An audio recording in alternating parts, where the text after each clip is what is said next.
Hi, welcome back. On our last mini workshop, we covered shoulder external rotation.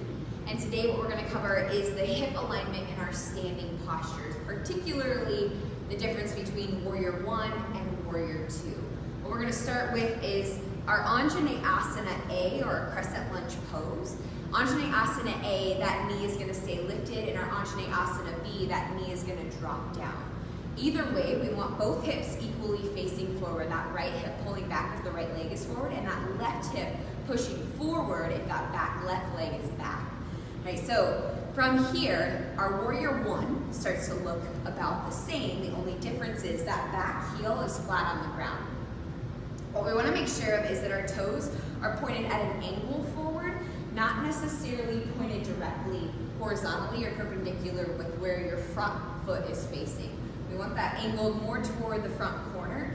What this does in the body is allow those hips to move correctly and keep them a little bit more aligned. When we're in this position, we want to make sure that that knee is right over the ankle of that right forward foot.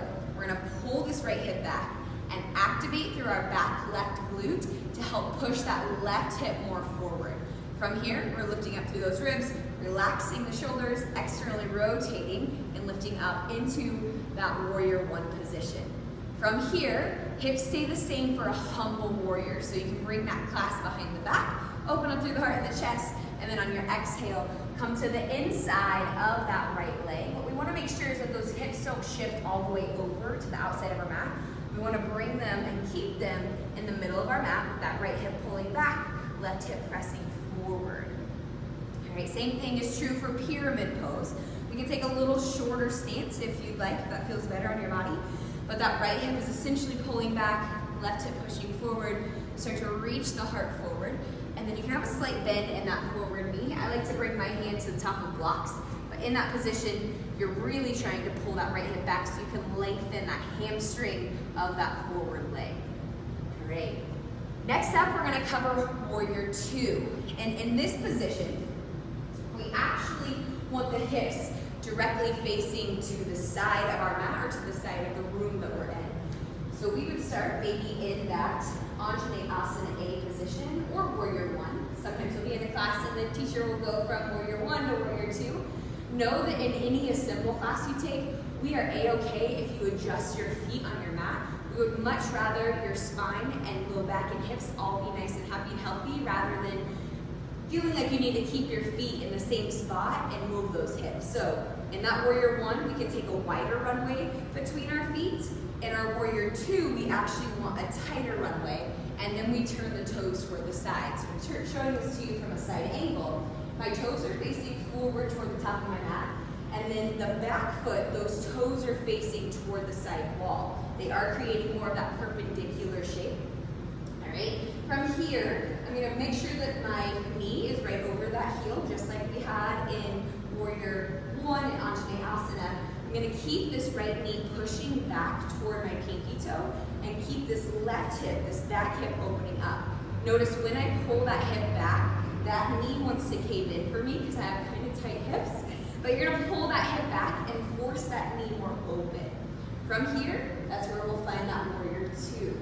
Right? We can take this position and turn it into our reverse warrior, reaching up and back, continuing to press into that knee as we reach up.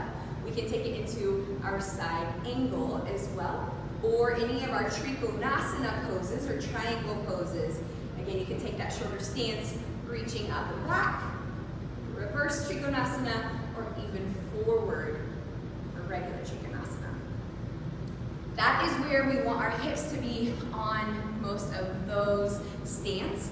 The reason for that is because where our hips are affect our spine. So I'm going to show this to you from behind. In our Warrior 1, if we were to keep those feet on that tightrope, right, on that same line, when I go to try and push this hip forward and pull this hip back, my spine starts to make this curve, kind of this scoliosis curve, and it causes a ton of compression on my right side of my back. What we want to then see happen so that doesn't happen is we take a wider stance, right? Then we can pull that hip back, press that opposite hip forward, and notice that that spine and the erecte spinae that surrounds around that spine are a lot more happy and aligned. In our warrior two, same thing here. I'm gonna come at an angle for this one. But if our feet stay wide in that warrior two, and we start to open up, we have this raunchy twist through that spine. So if we can bring those feet on that same tightrope per se, then we can pull that hip back, keep that knee forward, and that spine stays nice and straight, nice and aligned, very neutral in how we want it to look. All right, it's a quick rundown of those postures, but if you want more information on this, you want to break this down, we are hosting an alignment workshop next weekend, October 31st, 9 a.m. to 11 a.m. Pacific Standard Time. This will be offered on site here at Assemble, as well as virtually for anyone who's not local or maybe isn't comfortable with coming in quite yet. So thank you so much. Have a great weekend. Bye guys.